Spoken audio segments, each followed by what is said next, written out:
Hey, good evening. This is Pete from Protect Our Children. And because of the volunteer work that we did with Mr. Dominique Giles, this evil animal who raped his 5-year-old stepdaughter, we were able to bring him to justice. And I just want to thank every one of you for getting out there and handing out these flyers in Staten Island, Harlem, and the Bronx. I'd also like to send a big thank you to Staten Island Special Victims Unit for bringing this evil animal to justice. And once again, it takes a village. We, the people, are the cure. And thank you once again for your time and your efforts. And we make a difference. God bless you all, and God bless America.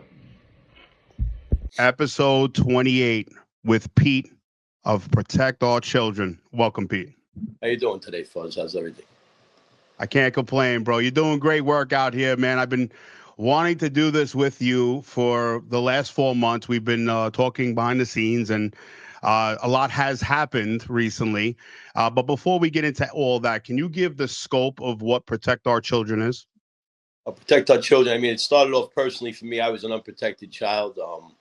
And when I seen the decline of New York City happening, and then the illegal immigration thing that was going on, and all the criminals flooding into Staten Island, we knew it was to come. And being I was unprotected, God tugged on me and said, "This is your journey. This is where you belong. This is what you need to do." So Protect Our Children stemmed from that. How many members are in Protect Our Children? We have 22 members. 22 members. Look at that. All volunteers, man. Yeah, I got to meet a few of them when we were collected from North Carolina. Stand-up guys, man. I really like the energy. Do you guys have different chapters in different areas? How does it work? Is there just one group with 22 members, or is there different chapters? Well, we're one chapter right now, but we cover all of New York. So Brooklyn, Queens, the Bronx, Staten Island, Long Island. I mean, we're where we need to be. Wherever there's a child that's being affected, that we could step in and protect, we're there. This is very passionate subject to me because I believe, and I think the world's starting to realize that the children and human trafficking is the biggest problem in America.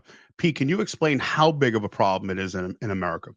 It's 51%. I mean, that's an astronomical number. 51% of trafficking that goes on across the United States is children. We're talking about children that are working 5 days a week, up to 20 times a day. So it's an astonishing number. America is the biggest consumer of child trafficking, and it just blows my mind when I read that number, 51%.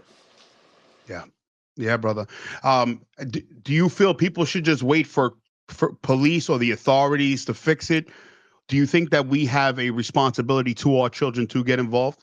I definitely think we have a responsibility to get involved. We can't always wait for police and the government to fix the problems. We have to be part of that cure. You know what I mean? We have to step in. We have to be out there on the streets. We have to bring awareness to the parents. It's our duty. It's our duty as Americans, as loving parents, the children of God, to be out there and making sure that we protect these kids by any means necessary. Now, you guys are working alongside law enforcement and stuff. You guys, how is that relationship? How does that work?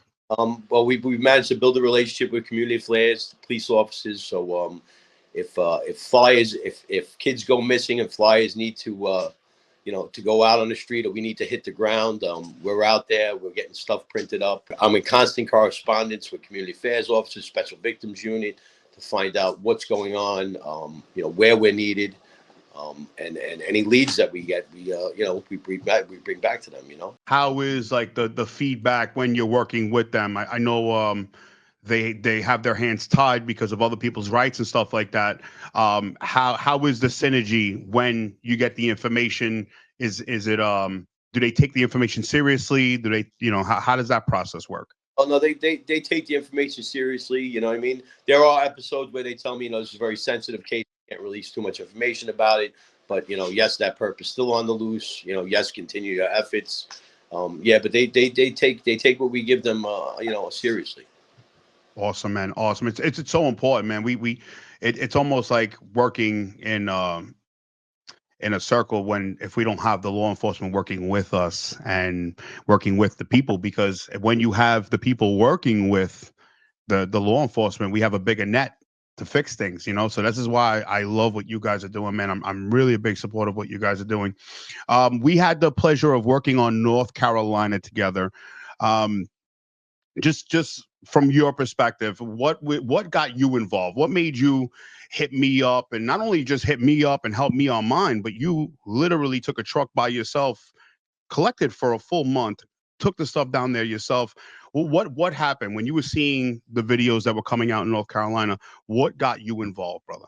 Well, for certainly what got me involved, first of all, is that there was no real media going on about exactly what was going on down there. You know what I mean? We were getting drips and drabs and little pieces. And, when I seen you, start collecting, it was just like, you know what? These children need help down there, man. These folks need help. These children need help. And, it wasn't too far behind that where, we let out the battle cry, if you would, and Staten Island just stepped up. I mean, we're a small but mighty island, man, and we got surrounded by people who just wanted to continue to donate, clothing and food and anything that was needed. It was amazing. Staten Island is they have heart, you know, they have heart. I've always said Staten Island, man, we're trying to finish up getting a du jour in Staten Island, which will be all 5 counties once we accomplish that. But there's lions out there, man, and I got to meet some, and it was amazing because they were hitting me for weeks later, and I would just give out your number once you gave me the green light on that. It was always people from Staten Island, you know, so. Staten Island is a mighty island, bro, and it's New York strong still in Staten Island. Yes, We are. We got a collection of folks over here that are just they're just unique, man. They're just unique folks. You know. yeah, 100%. So you guys are also the Protect Our Children is also helping with legislation. Do you want to get into the legislation that you guys are proposing? Absolutely. So we're posing the Child Protection Offender Accountability Act, which is a few different areas. It's 3 different areas. It has three different bills that we're gonna try to bring to Albany this year and get passed. We've sat down with local assemblymen already that have pretty much put their blessings on it, told us which route we need to go in order to get this done. So we are right now rewriting the bills, so they're separate bills, and we're going to be getting it up to Albany as soon as possible, man. And if I got to handcuff myself to the Senate doors in order to be, that's exactly what I'm going to do, friend. 100%. I love it, bro. Are there politicians working with you guys? Anyone you want to name out in particularly? I mean, Anybody not working with you guys as well? we got a great Assemblyman, Sam Pirozzolo, out here who loves what we do. He's behind us 150%. This act, we're looking to come up with a number. Like if you commit something against children, a crime against children, multiple offenses, you do life in prison without the possibility of parole, because if that child decides not to kill him or herself, is going to do life in prison without the possibility of parole, and possibly could reoffend another child. So we're looking to make sure that we take these animals off the streets. I love it, bro. And this is so important because we need more men. You know, that's honestly, brother, that's what got me involved. I literally was like, we have to speak life into men, and that's what you're doing, bro. Because make no mistake, there are men in Staten Island watching you and going, you know what? I could be doing this too. And I think the biggest misconception is people sometimes think, oh, we're saying, look at me, but it's really we're trying to lead by example. We know, I got a trouble pass, you got a trouble pass, brother, and we can get into that if you'd like. And you know that you're a problematic individual like myself, but yet we still step up. If we can step up, anybody can step up. We have, And we have an entire that just volunteers, whatever it is that we need done, man. There's an entire community out here that just volunteers their time. You hear this word toxic masculinity, I just it curdles my spine when I hear that, because yeah, I don't know what, we're supposed to be masculine. We're supposed to lead our families. We're supposed to lead our next brother standing next to us and push them forward. And it's just one of them words that I wish it's out there, but I hope for more of that toxic masculinity to happen. I hope more men step up to the plate, and instead of sitting back and saying, I could be doing it, get outside and get to it, man, because we could always use more volunteers. We could always use more boots on the ground, you know? There, you heard it first, guys. You heard it first, man. There's the call outs. All call outs are mandatory. Yo, man, I want to talk about what happened in Staten Island because that's where I met you with the migrants. I was actually moving brother Mitchell Bosch one day in I believe October of 2023, and Scott Lebedo was online screaming, "Everybody get your ass down!" And we went down. We thought shit was hitting the fan, honestly. So we all went down. Um, and then I got to the pleasure of meeting you there. I believe that's the first time we met, right? Sure. That was the first time we met when, there was an unsafe climate for kids, man. It's just unsafe. They were trying to open up a migrant shelter next to an all-girls school from ages kindergarten to 12th grade. And they were telling us that it was going to be families. And all we kept watching is males coming in, and the lie and the deception of our administration. I call him Mr. Anarchy Adams. Yeah. Flat out lied to Staten Island, and I think he strategically did that because we're a red borough, you know. 100%. And then on an island, they can't leave. Right. And the main thing is was that they put it right by a young girls' elementary, I believe, school, right? The Villa. Yeah, it's kindergarten through 12th grade, all girls school. Insane. Within 50 feet away. Insane, bro. Insane. And that's kind of why we went down. Like, why would you do that? You were I feel. Yeah, you were setting up a disaster because if something was to happen to one of our children in Staten Island, we would have tore down that building. Right, and they would have called you all racist. It was, I had I had Leroy Press on, right? We were talking about it, and like Leroy Press was trying to say, is like people want to just say Staten Island's racist because it's like they're literally just saying they don't want this around their kids, and I agree wholeheartedly. I mean, I'm down there. I met everybody. I know people from Staten Island anyway, but it's like they want to paint people over there as racist, and it's like racist. what race wouldn't want that, bro? Right, we're righteous. We're not racist out here in Staten Island. What's right is right, and what's wrong is wrong. You know, if you're not going to follow the guidelines, the administration's not going to follow the guidelines. Well, we're going to do like we did, and we pushed you to close that place down. And one after another, the cards started falling, and another migrant shelter got closed down, and another one. And we even went as far as to stop one from even opening up before it even opened up on Bay Street. The kids are number one, man. They have to be protected. Our children have to be protected by any means necessary. It says it in the, do harm to any of our children. You're better off having 1,000-pound milestone tied to your neck and step to the depths of the ocean, man. Amen. Amen, bro. And that's why it's so important that we do these things, even if it's uncomfortable. And that's what was demonstrated, and it's hard watching the NYPD just following orders, man, because, that's the importance of learning the Constitution is even the guys that are taking the oath, they don't retain the Bill of Rights, nor do they do the oath as a procedure to get the job. And by design, they don't teach them the oath. Therefore, if they knew that they had to protect the rights of the people there, they would have never. They would never barricades. They would have never been. They were protecting the what I would call the enemy. They were protecting the enemy instead of we the people. The oath that they sworn in, they were not carrying out 100%. Hey, listen, once again, it's education, right? So it's like I didn't know it either, right? So it's no pointing fingers, guys, at the NYPD, but we have to take accountability that we should, as we the people and as law enforcement, especially because they enforce law, right?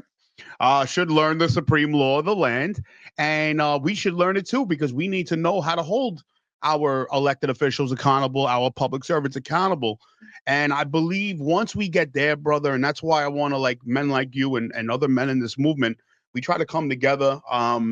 Retired Lieutenant John McCarry, he's been learning the stuff. Eric Dim, we're all kind of coming together, and that's how we fix this. Because once we understand this, then we'll all get involved. Because then we realize it's our responsibility. Yeah, I mean, our brother Sal Greco, he's doing an amazing job also. Yes, sir. The bigger picture, man, is for P.O.C. is the pedophiles, it's the sex trafficking, it's the drug addiction. If we could stop the children at the point of where they're getting addicted to drugs, the probability of them being trafficked is going to be less. So if we could stop nip it in the bud, we could stop them from being trafficked. Amen, bro. How do we extend this? So I would like to take this time to for the viewers, if they want to get involved, right? Because this is very passionate for a lot of men, even more than the law stuff, is this, right? Including myself, man. I want to help you after when we get off this. I want to speak to you privately about maybe starting something in Queens so we can extend this, bro. But for the listeners that are watching right now, how could they get involved? Well, they could go to P.O.C.N.Y.org. That's our website. There is a volunteer form to fill out. We do screen everybody that gets on that volunteer form to make sure that they listen. I don't care about your past. I have a past. You have a past. But we need to make sure that there's nothing that has to do with children. And you are more than welcome to join on our team and volunteer. And there's also a link on there to inform us of anything that's going on in your area, your neighborhood, that has to do with the protection or something going on with the children. Where we do take a look at that and we get out there and we do what we have to do. We're going to bring direct resources to the children. We're going to bring resources to the children that are in trouble with drugs, and we're going to get them personally into programs, and get the parents involved with this, and get them into programs. Man, this is what we're aiming to do. This is 2025's agenda. That's awesome, bro. I'm behind this 100%. Do you think that if we had more men, let's look at everything. Let's zoom in for a little bit. If we have like Queens, right, and you have the neighborhoods in Queens, and you had more of this network, and it was public information that this network was created, do you think pedophiles will think twice into giving in to their instant gratification? Absolutely, 100%. 100%. I think the bigger we become, and the more we so-called unionize the boroughs together, and we move as one solid movement, it would definitely make them think twice before they touch a child or perform any lewd acts to a child. I agree wholeheartedly, man. I agree. If they don't know where the people are, it's like I don't want to play no games. If they're online now, that like there's a lot of online predator catch a predator movements, and I really like them. Whether they do it for, I know there's some that do it for attention and stuff, but either way, yeah, just stop them. Let's just stop these guys. I don't know what your intent is, but just let's make it where people are scared. For instance, Chris Hansen, right? That guy's a general. Salute to Chris Hansen. I see that like people when they get caught, they're like, "Yo, I have a feeling this is Chris Hansen," and then Chris Hansen walks into the room because he's so known that he's doing these investigations. So Right. imagine thousands of Chris Hansens, alpha men in I mean, neighborhoods. just recently, we have this guy right here.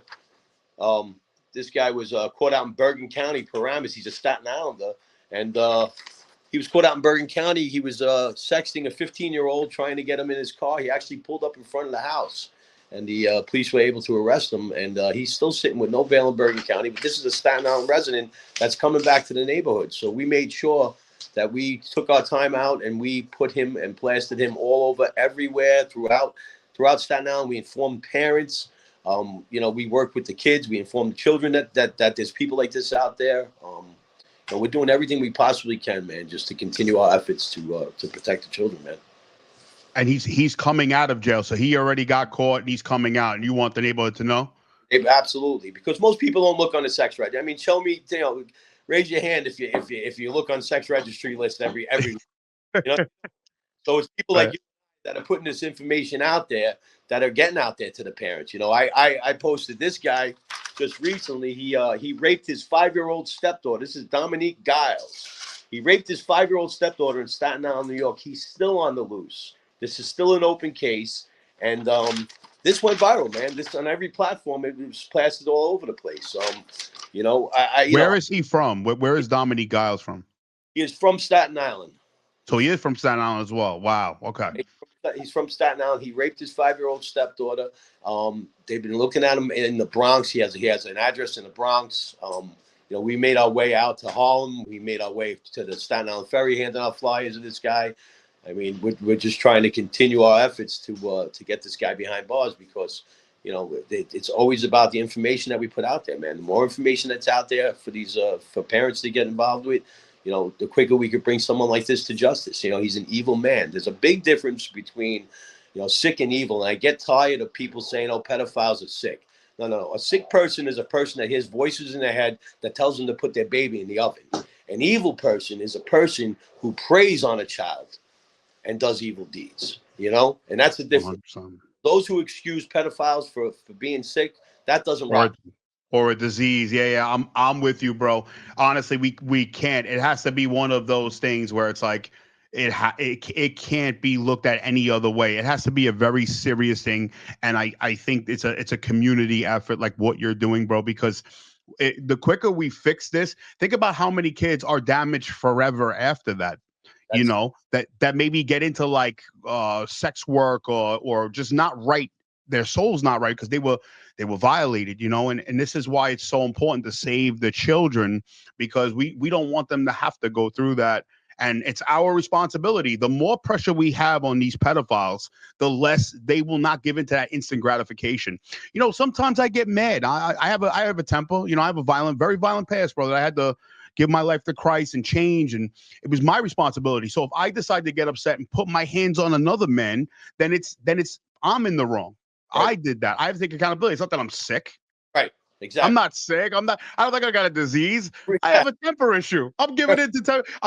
I want to let my hands go. And it's why, if we can understand it that way, how do we make excuses for pedophiles? And they really tried to normalize it, bro. You see that, right? You seen the agenda? Yeah. MAP. What's MAP? Minor attracted person? No, Sure. you know what I mean? There's no minor attracted person. We're not even going to bring that into the scope of things. You're an animal. You're evil, and you're a pedophile. Period. 100%, bro. I know you can't talk about the case too much in Suffolk County because it's an ongoing investigation, but P.O.C. did help and aid and assist in the search for that young lady, right? Absolutely. We were involved with the Emmarae out in Patchogue, Long Island. Out there, it seems to be every day children go missing. Every day there's children being trafficked. It's an epidemic out there in Long Island. That's why we are branching off into Long Island in the next coming weeks. We're going to be looking into the drug trafficking, and we're going to be providing programs out there for children to get clean. This way, they're not being trafficked. This way, maybe we can nip that right in the bud. We're going to have resources for these children. You know what I mean? That's all so awesome, man. And like I said, bro, when we get off this episode, I definitely want to build with you to try to really put something together so we can start the recruitment, because this should be at the top of the list. People knowing their rights, children that are just in danger, whether it be, even troubled kids, giving them an outlet, like what you're talking about. That's what you're talking about. Just getting them an outlet. Like we have to figure out. You grew up in a city, right? You grew up in. I'm a native Staten Islander, friend. So bro, when you grew up in the city, especially the time period that we did, video games wasn't what it is today. So we were in the streets, right? We were in the streets, and it's like, I wonder if I put that energy into like baseball or basketball or whatever. So instead of being in the streets, I'm sure you can relate a little bit. So I'm sure if we have more of this programming for children where they can use their God-given talents, they're protected, they're in a safe space to become great adults. I think that's the sweet spot, and I think it's attainable, bro. You? Absolutely, and especially like direct care. You know what I mean? Like direct care for these children, man, is what P.O.C. is about. It's about resources. It's about programming. Programs that we're going to be running. This comes from a deep place in my heart. You see a lot of nonprofit organizations, and they bend at the knee when they get big numbers thrown at them. When they get funding from someone for millions and millions of dollars, they bend at the knee and they change their focus on what they're about. And you will never see P.O.C. step out of that spectrum. We are about the children. We are for the children, for protecting the children, and we are never going to bend at the knee for any amount of money that anybody wants to donate for us. It's always going to be about the children. God bless you, bro. That is what you just said is my favorite song, man. God bless you. God bless you. If people want to get involved, brother Pete, how do they contact you guys? What are your handles online? How can they get in contact with you, brother? We got Instagram. We got P.O.C.N.Y on Instagram. We got our webpage, which is P.O.C.N.Y.org. Any one of those I check every day. You know, I've got people reaching out to me from all different states. Hey, how can we get involved with this? You know what I mean? Can we start a chapter out here? So it's starting to catch spark, and it's a beautiful spark, man. It really is. Awesome, man. Yeah, I'm definitely going to help and aid, and we're going to get people involved, including myself. I'm holding myself accountable. I'm going to try to make it, during the week. We're going to try to get people involved with the POC because I definitely believe in this, bro. I just want to personally say, I do a lot of yelling and hollering online about people getting involved, and I want to say that thank you, sir, because you did get involved, and you are not waiting for just government. Obviously, we all support different politicians, but it's our responsibility as men to get involved, and you're walking that line. So I just want to say thank you for coming on today, brother Pete of the POC. Thank you, man. And like you always say, we the people are the cure. That's it. Episode 28 with Pete, and we're out.